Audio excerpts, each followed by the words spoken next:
All right, kids, Aquaman is coming to theaters soon, but people have gotten to see it early, and here are some of their thoughts. Let's get wet.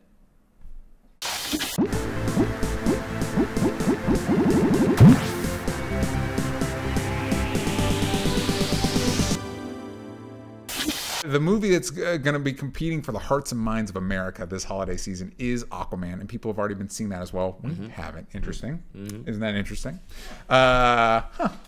But people are seeing it, and we're getting some. Salty. We're getting some. Get it? Cause salt water. I feel like we should be at the premiere. So people are already seeing it, and opinions are coming in, and they are for the most part fairly positive. I wish it was more on the fence because I'd say wishy-washy, Yeah, but they're not. They're great. They're pretty.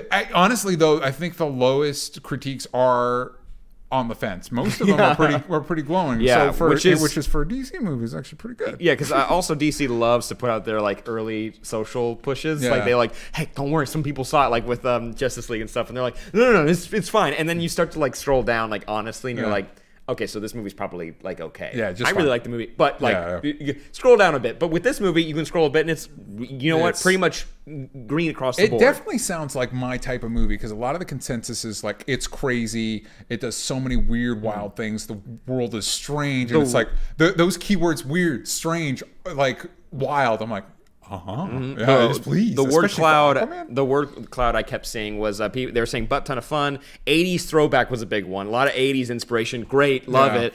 Epic, larger than life. That was a lot of it. And also, it's like they really focused on like this is a story about like royalty and like royal drama, kind of like your Game of Thrones, but it so happens to be a superhero movie at the same time. Yeah, a lot of the stuff I was seeing was talking about how it's like epic fantasy, like Lord of the Rings type stuff that also has to be a superhero movie, which it feels like a really cool direction to take Aquaman in because Aquaman has the benefit, it its own, you know. Yeah, it has the benefit of having like an Aquaman movie was one of the only jokes that people talked about from Entourage. Yeah, you know what I mean? Like it was a punchline. And so you really have like you could do whatever you want with it. Other standouts that I was seeing, people were complimenting Mira, Amber Heard as Mira. We were getting some praise for Black Manta as well, and Patrick Wilson's take on Orm. Or Ocean people complimenting that as well, and our very own Roxy Stryer, who we do Super TV Showdown with, saw it. And her tweet reads as follows. One thing I will say for sure, Aquaman marches to the beat of its own drum. James Wan created an insane world of creatures, wonder, and wetness. If Harry Potter, Splash, and Thor had a baby, it would be this. One part goofy, one part badass, one part WTF, Amber Heard is a star. I've also heard a lot of really cool stuff about Amber Heard as well. I can't wait to see Mira because it's just a character I never thought. Even when you said Aquaman movie, I'm like, oh yeah, Mira, you have to do that, and she gets to control water. With her brain. We also have a couple other tweets here. One specific one that's been floating around is from Tom Jorgensen. Aquaman is the best DC movie since The Dark Knight. James Wan delivers a swashbuckling epic full of big emotion, gorgeous undersea visuals, exciting action, and lots of laughs. WB should be handing the DCEU reins to James Wan. He proves he can right the ship. Oh. This is a pun. It's a water. I mean, James Wan is a tremendous director. I will say, like, best since Dark Knight, like Wonder Woman still exists. Yeah, I think people forgot about that one. Wonder Woman's like that was last year. Like really great. Was that last year? Was that last year? That was last year. Oh my god! Because Justice League was last year. Yeah, back to back. Lord, we watched so many of these movies. God damn. That's a great movie, though. By the way, and you know what? I thought it's not bad if this one surpasses it or if it doesn't. Whatever. Yeah. I'm just excited, but I am going to go in with pretty medium expectations because that's the best way I enjoy movies. Yeah, it is. It is pretty sad. I was talking to you the other day that it's like a lot of times I'll go in with like, man, I'm going to. Most recent example, Ralph Breaks the Internet. I'm like, man, I'm going to love this movie, and by then I was like, that's fine. Yeah, you're gonna get zinged. Yeah. You're gonna get zing zang zopped. But I also have Brandon Davis here who said, Aquaman's great. James Wan made a really unique superhero origin film, often crossing into fantasy epic territory, but grounded in family and discovery. The world is visually incredible. Jason Mamoa as Arthur Curry is a total badass. Yahya Abdul-Mateen II and Patrick Wilson stand out. That makes me so excited. By the way. I had to memorize. Same thing with Adewale Akinoye Agbaji. It's you gotta just learn it and then you can't forget it. So it's just there. Yeah, it's that's Mr. Echo from Lost, by the way, and Killer Croc. Yeah, so for me, that excites me because I like Patrick Wilson a lot. Orm's not my favorite Aquaman villain. Black Manta is. Oh, no, yeah. It's like evil Aquaman. Yeah. So his mask, though, is cool, and they did make it look cool in the movie. From the trailer. Orm's mask? I don't remember.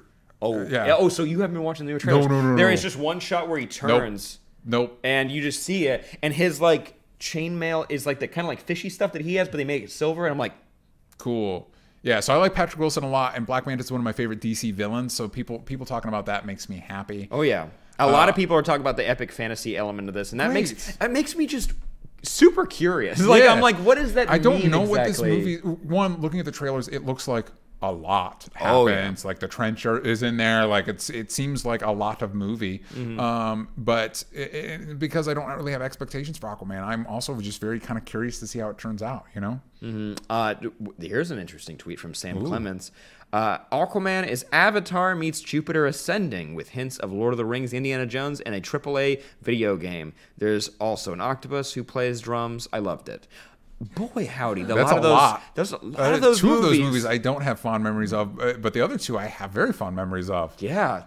Octopus plays drums. Listen, man, again, what was Roxy's? Spoilers. It was like WTF, WTF, I gotcha. Goofy, badass. Sounds like my type of movie. If go. I'm being honest, like that sounds like 100% what I'm in for. And a lot of people are saying it feels like a Marvel Phase 1 movie, which is like try to take away Marvel stuff for a second and more just the feeling he got from it, and that's what I'm feeling is and that's a good feeling. That's a hopeful like excitement for more. That's what I want. Yeah. Also, I have zero expectations for this movie, especially Aquaman as a character, and also. Am I a dummy for just realizing it's King Arthur and he, instead of getting a sword, he gets a trident? You're not a dummy for just realizing it, but Wait a minute. What?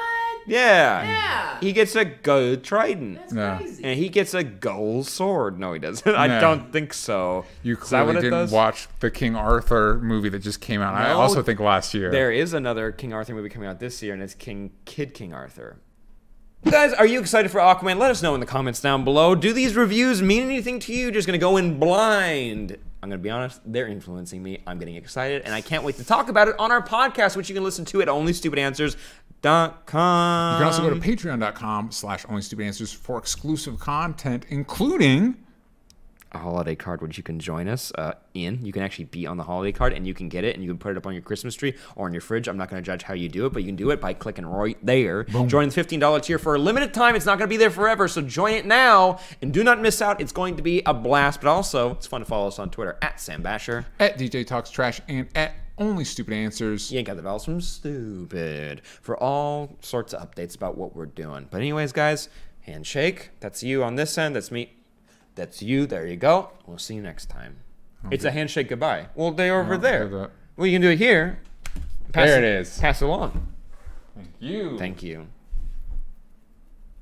Man's petite. He was standing up at that level. All right. Yeah.